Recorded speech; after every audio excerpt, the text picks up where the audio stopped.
마침내 위르겐 클린스만 감독이 직접 선택한 첫 번째 명단 6월 A매치에 나설 국가대표팀 선수 명단이 확정이 됐는데요. 생각보다 많은 변화가 있었고 또 최근에 중국 공안에 구류되어 있는 손준호 선수를 이제 발탁한 부분에 대해서도 많은 좀 얘기들이 나오고 있거든요. 이번 시간에 또 어떤 선수들이 새롭게 뽑혔고 또 주목할 선수는 누구인지 또 클린스만 감독이 어떻게 이번 명단을 설명했는지 부버지 김현민 기자와 함께 살펴보도록 하겠습니다. 우선 우리가 6월 달에 A매치를 두 차례 갔습니다. 예, 그 페루하고 먼저 경기를 가지고 그 다음에 이제 엘살바도르하고 경기를 가질 예정입니다. 예, 6월 16일 금요일 저녁 8시 부산 아시아드 주경기장에서 페루와 먼저 하고요. 20일 화요일 저녁 8시에는 대전 월드컵 경기장에서 엘살바도르와 경기하는데 이 두 경기에 대한 각각 티켓 판매가 이제 시작이 돼요. 오늘 6월 5일 월요일 저녁 7시에 페루전, 8일 날에 엘살바도르전 티켓이 판매가 될 예정이기 때문에 여러분들 이제 열심히 티켓 여러분들이 이제 안방에서 저 이런 얘기하는 거 처음 봐요. 예, 안방에서 이제 손흥민 선수라든지 많은 선수를 볼 수가 있는데 이번 명단에 이제 많은 분들이 꼭 기대하셨던 선수가 있죠. 바로 세리에 챔피언이 됐고 또 이탈리아 세리아 공식 올해의 수비수상을 받은 김민재 선수가 일단은 6월 명단에서 빠졌고 그 외에도 좀 많은 선수들이 좀 빠졌습니다. 예, 뭐 물론 그 김민재 선수가 빠지는 거는 이미 예고가 됐었죠. 그 군사훈련 때문에 빠질 수밖에 없게 된 상황이었는데요. 이번이 클린스만 감독이 부임하고 사실상 처음으로 뽑는 거잖아요. 왜냐면은 지난 그 3월 A매치 때는 사실상 월드컵 멤버들로 뽑았다 보니까 그대로 사실상이 아니라 그대로 사실 그 명단을 뽑았기 때문에 그러니까 월드컵에 떴던 선수들이 한국 팬들 앞에서 좀 인사하는 느낌도 있었잖아요. 다만 이제 이기재 선수 같은 경우는 조금 새로 들어온 케이스긴 했었죠. 예, 그때 이제 부상 선수들이 풀백에 있다 보니까 들어온 거 외에는 실질적으로 클린스만 감독이 판단해서 뽑았다기보다는 협회에서 이제 월드컵 그렇죠. 멤버로 뽑아놓고 클린스만 감독이 훈련만 시켰다면 이번에는 지난 2달 반 동안 클린스만 감독이 직접 그 본 선수들 그리고 3월 A매치 때 직접 선수들을 데리고 경기를 해봤잖아요. 거기서 조금 이제 배제된 조금 이제 밀려난 선수들이 생긴 거예요. 예, 저희가 예상했던 것보다도 더 대대적인 변화가 있었어요. 그러니까 뭐 어느 정도 예상된 선수하면 이제 뭐 홍현석 선수라던가 그리고 또 이제 박지수 선수라던가 뭐 이 정도까지는 원두재 선수도 뭐 뽑힐 수는 있다라고 생각이 들긴 했었지만은 안현범 선수도 최근에 뭐 워낙 좋은 모습 보여주니까요. 예. 하지만 그래도 이렇게까지 많이 변할 거라고는 예상도 하지 못했습니다. 예, 물론 그 3월 A매치 같은 경우에는 월드컵에 엔트리 플러스 예비 엔트리였던 오현규 선수 포함해서 27명이나 뽑았었지만 이번에는 좀 간소화해서 뽑기도 했으나 말씀하신 대로 꽤 많은 변화가 있었다. 그리고 깜짝 놀랄 만한 발탁들도 있었다. 일단 숫자적으로 봤을 때는 새로 뽑은 선수가 총 7명이에요. 왜냐면 원래는 3월 A매치 때 서령호 선수가 안 뽑혔는데 김진수 선수가 이제 부상으로 낙마하게 되면서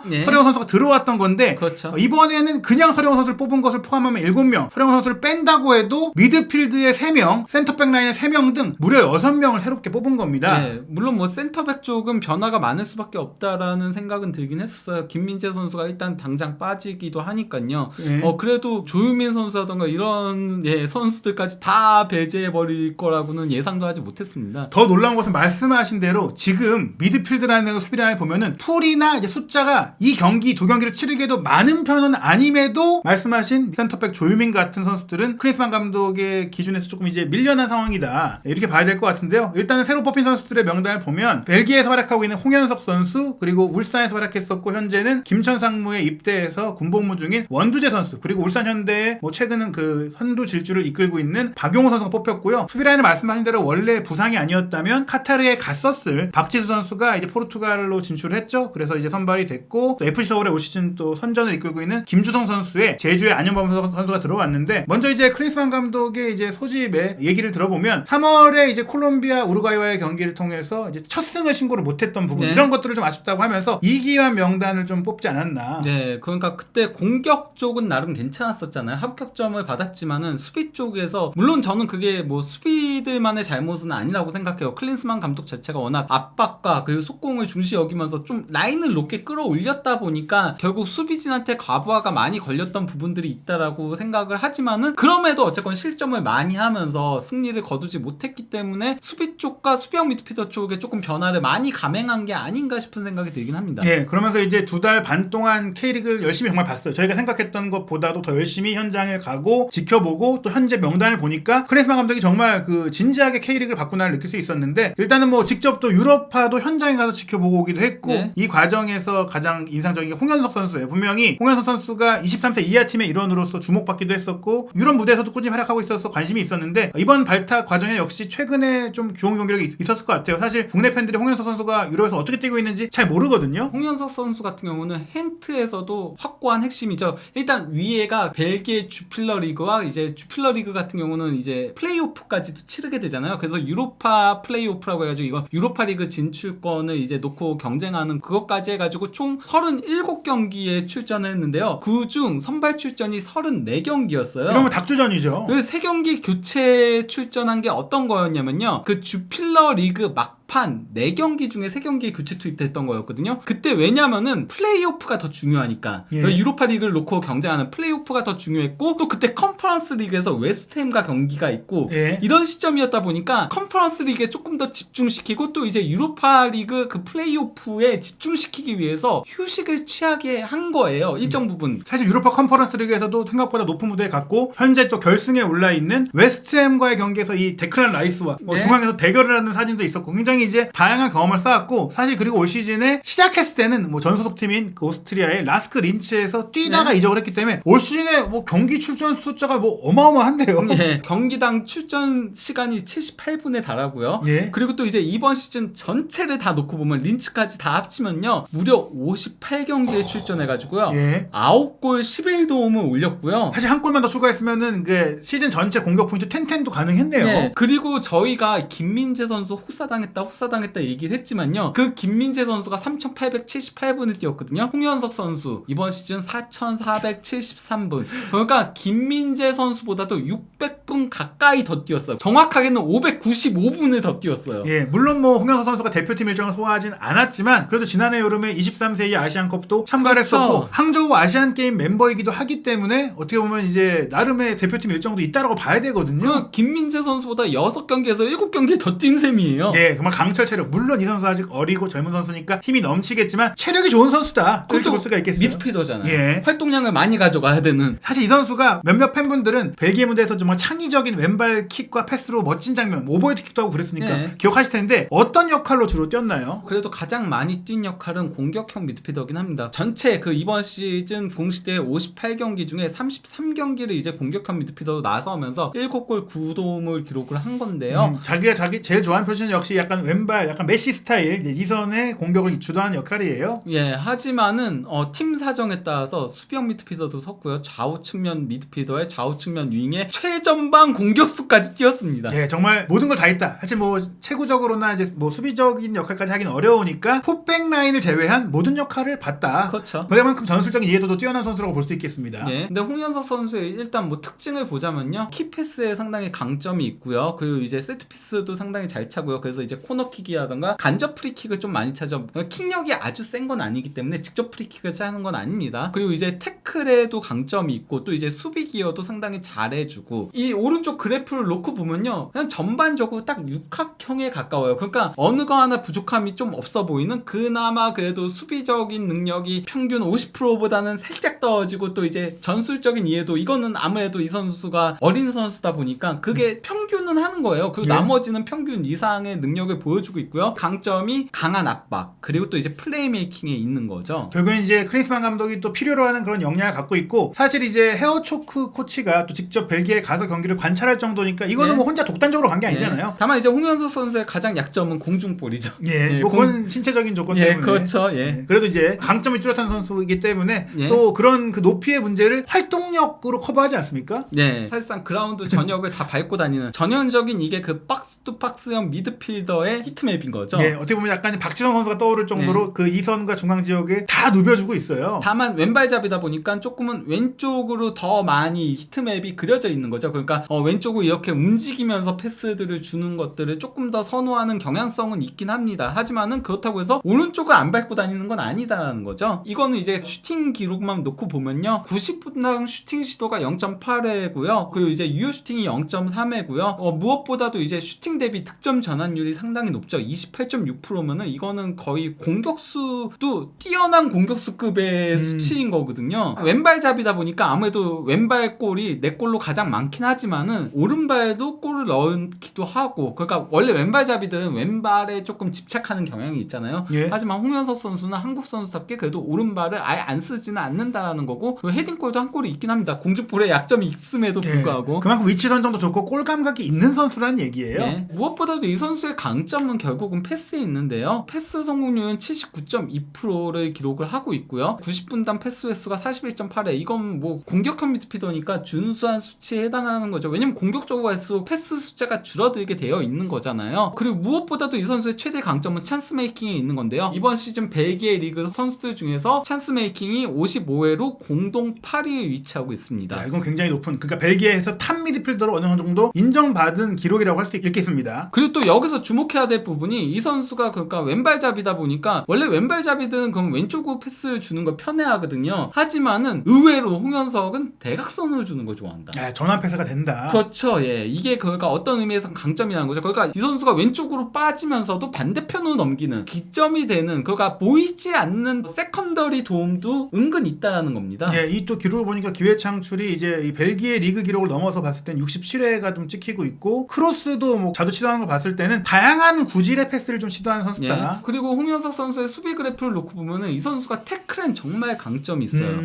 태클을 경기당 2.1회를 기록해요. 이거는 굉장히 많은 수치거든요. 야, 공격 전개력의 태클까지 있으니까 약간 캉테가 생각이 나기도 합니다. 그 앞에서 좀 부딪혀주는 유형이라고 할 수 있겠습니다. 볼 경합도 아끼지 않는데요. 볼 경합 성공 횟수가 4.3회에다가 이제 승률이 58%. 다만 이제 공중볼 경합에는 약점이 있어서 0.5회, 승률도 34%로 뚝 떨어져요. 그러니까 네. 그라운드볼에 확실히 강점이 있는 선수라고 할 수 있는 거고요. 파울 획득을 상당히 많이 해요. 경기당 파울 획득이 1.2회. 그러니까 볼을 끌고 올라갈 줄 안다는 거죠. 그러면서 파울을 이끌어낸다라고 할 수 있는 거고, 파울을 굉장히 잘 저지르지 않습니다. 그냥 영리하다라고 할 수 있는 거죠. 파울이 0.4회밖에 되지 않습니다. 당연히 옐로 카드도 한 장밖에 없는 거고요. 그 주목하고 싶은 부분은 마요르카의 이강인 선수가 올 시즌에 정말 포텐이 완전 대로 터졌잖아요. 그런 가운데 왼발을 통한 이 공격 전개로, 특히 우리가 이제 4-3-3을 쓴다고 했을 때 역삼각형으로 세우면 그 메잘라 자리에 딱 부합하는 선수가 이강인 선수인데, 그 이강인 선수가 만약에 뭐 뛸 수 없는 상황이었다, 그럼 우리가 이제 고민을 할 수 있을 때 왼발잡이고 또 네. 유럽의 경험이 있고 여러 가지 측면에서는 또 이강인 선수의 역할을 할 수 있는 자원이 또 있었다. 네. 약간 이렇게 보면 될 것 같습니다. 네. 그리고 이제 가장 화제가 되고 있는 게, 뭐 저희도 이 소식을 다루고 싶긴 했지만 워낙 그 민감한 부분이라서 취재도 했고 들은 얘기도 있고 많은 것들이 있지만 아직은 이게 저희가 공식적으로 말할 단계가 아니다 보니까 그렇죠. 언급을 안 드렸는데, 손준호 선수 얘기예요. 크리스만 감독이 손준호 선수를 발탁했고 그에 대해 말을 했기 때문에 저희가 이것까지 언급하지 않을 수는 없을 것 같아요. 현재 손준호 선수가 중국의 이제 산둥에서 활약을 하고 있었는데, 네. 지금 산둥 팀의 감독과 일부 선수가 그렇죠. 승부 조작 혐의로 그 조사를 받고 있고, 뭐 지금 여러 가지 문제들이 진행이 되고 있는 가운데 손준호 선수도 중국 공안에 체포가 됐고 구류 상태로 좀 조사를 받고 있는 게 3주째가 됐어요. 그래서 이제 여러 가지로 뭔가 문제가 있는 거 아니냐, 또 협회도 사람을 파견했고 뭐 정부에서도 뭐 여러 사람을 파견하고 있지만 그래도 해결이 안 되고 있어서, 아 이거 우리가 6월 A매치라든지 뭐 나아가서 아시안컵도 좀 쉽지 않겠느냐 생각을 했는데 뽑았단 말이죠. 그에 대해서 클린스만 감독이 이제 이렇게 얘기를 했어요. 나 역시 그 손준호의 현재 상황에 마음이 아프다라고 하면서 KFA 차원에서 할 수 있는 걸 다 하고 있다. 그 대한축구협회가 그 중국어 가서 논의하고 있는 걸로 알고 있다라고 얘기를 한 겁니다. 네, 다만 어떤 상황인지 정확히 모른다. 가서 이제 풀릴 수도 있으니 일단 뽑아놨는데 못 풀릴 수도 있는 상황이 될 경우에는 이제 그 변수가 있다라고 설명을 한 겁니다. 그 손준호 선수 뽑은 이유에 대해서 물어보니까 100% 지지하고 있다라고 하면서 거기다가 이번 명단이 100% 확정이 아니라는 걸 알아달라고 얘기했어요. 그러니까 상황에 따라서는 손준호 선수를 빼고 다른 선수를 포함시킬 수도 있다는 얘기인 것 같은데, 손준호 선수를 이번 명단에 뽑은 이유에 대해서 손준호 선수에 대한 이제 믿음이 확고한 것도 있고, 이번에 뽑으면서 이 문제도 어느 정도는 해결을 해보려고 하는 게 아닐까라는. 그렇죠. 대표팀을 발탁해놓고 그걸 명분으로 좀 더 협의를 진행할 네. 수가 있으니까. 그리고 이제 감각이 떨어져 있으니까 대표팀에 와서 훈련을 하면서 다시 감각을 끌어올릴 수도 있는 거니까, 지금 산둥 자체가 거의 전멸 사태에 가깝다라고 볼 수 있는 거잖아요. 예, 실제로 산둥에서 경기를 뭐 다시 뛰기는 솔직히 말씀드리면 그렇죠. 어려운 상황이니까 손준호 선수를 위해서, 특히 대한축구협회가 지금 꽤 시간이 지났음에도 불구하고 가서 얘기를 하기 위한 명분이 되려면 우리 대표팀에 뽑아놨는데 우리도 상황을 얘기해줘야 되는 거 아니냐, 그러면 이제 가서 명분이 될 수 있거든요. 네.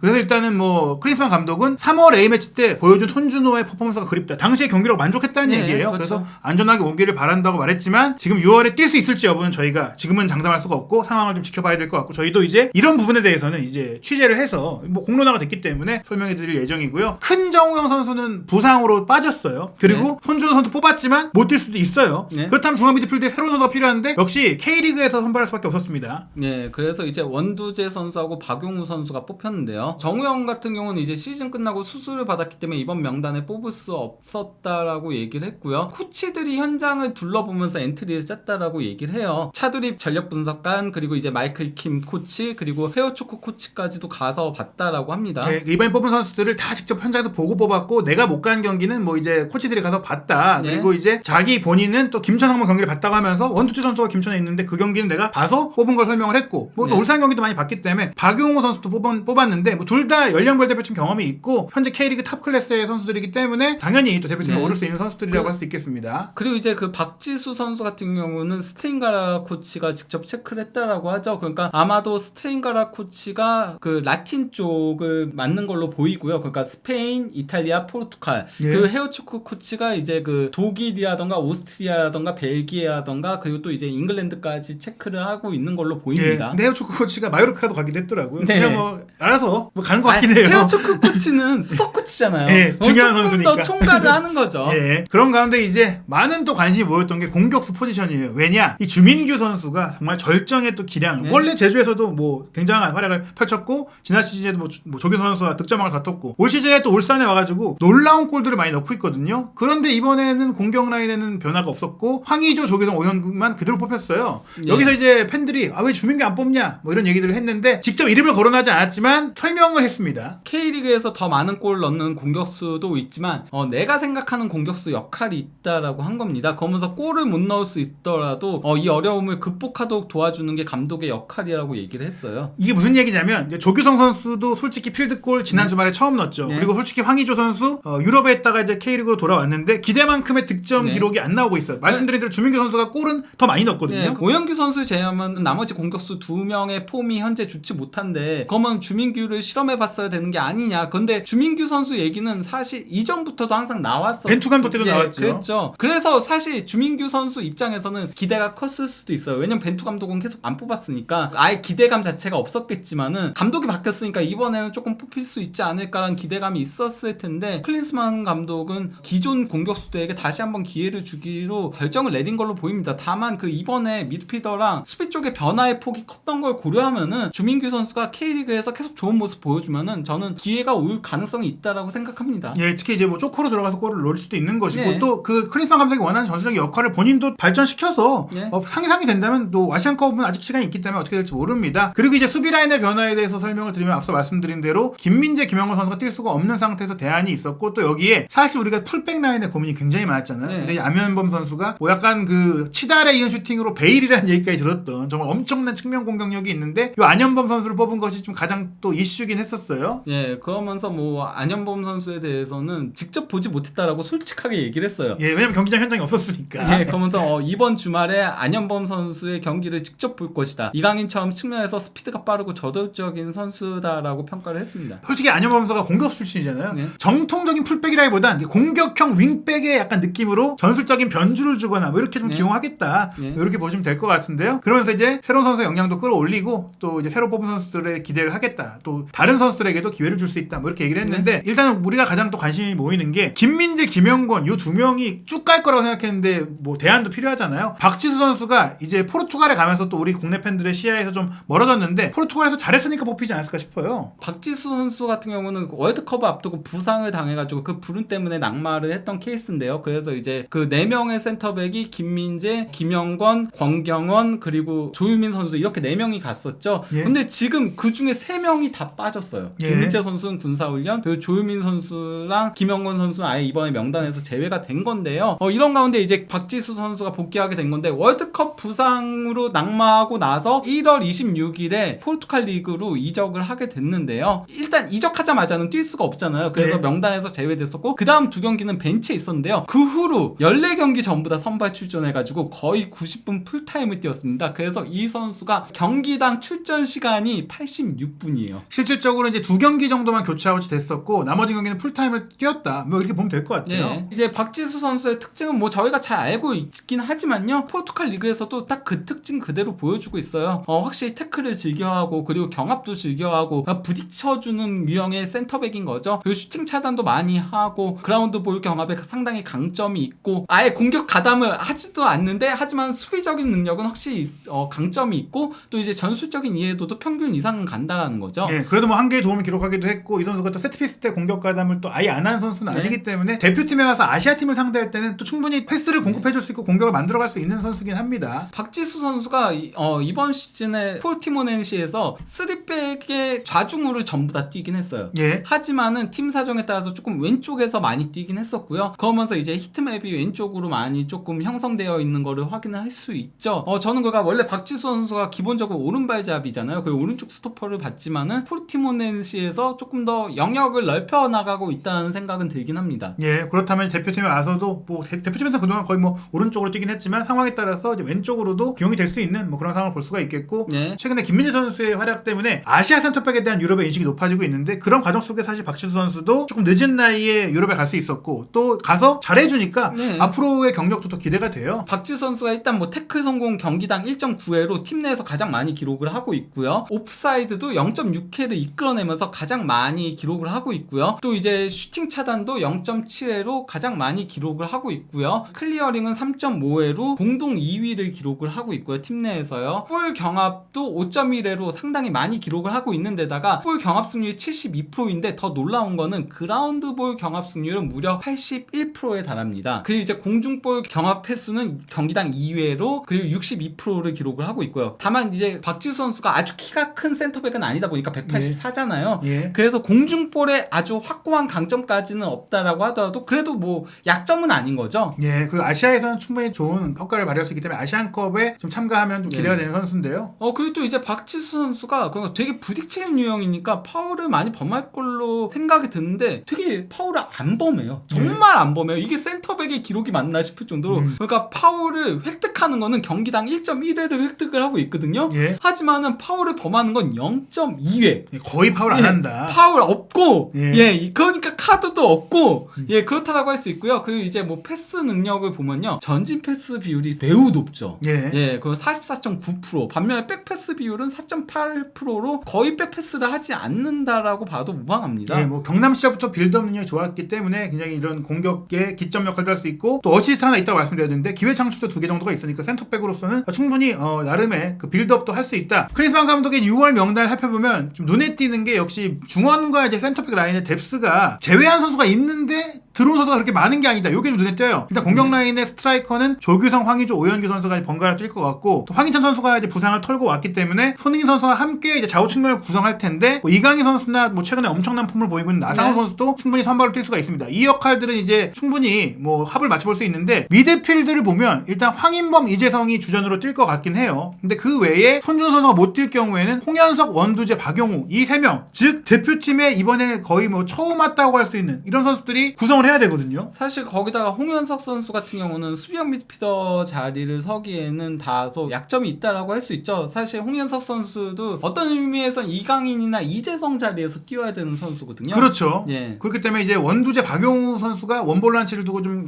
기회를 얻게 될 것 같고 황인범, 이재성 선수의 자리도 실질적으로 홍현석 선수와 이경 선수가 이 자리를 맡아보는 상황이 아니면 자원이 좀 거의 없다. 그리고 이제 포백 라인은 보시는 대로 이제 김진수, 이기재가 왼쪽, 안현범, 성희롱과 오른쪽 그리고 센터백 라인도 3명을 뽑았어요. 예, 그 권경원 그리고 박지수, 김주성 이렇게 딱 3명이 전부인 거죠. 만약에 정말 불운하게도 2명이 다치면 센터백이 1명밖에 안 남아요. 뭐 그러면 추가적으로 발탁을 그렇죠. 하겠죠. 그래서 약간 좀 이번에는 효율적으로 선수단을 구성했다라고 볼 수 있겠는데요. 그리고 이 K리그에서 새로 발탁된 주목할 만한 선수들이 굉장히 많잖아요. 네. 올 시즌의 K리그의 수준 높아지고 많은 관심도 모이고 있기 때문에 K리그의 신규 발탁 선수 그리고 이제 더 많은 우리 대표팀의 주목할 선수들에 대한 정밀 분석 김현민 기자 그리고 김성진 기자를 통해서 새로운 영상으로 소개해드리도록 하겠습니다. 예, 아무래도 저는 그 유럽 축구 전문이다 보니까 K리그 전문가인 김성진 기자를 모시고 영상을 제작해서 올리도록 하겠습니다. 많은 기대 바랍니다.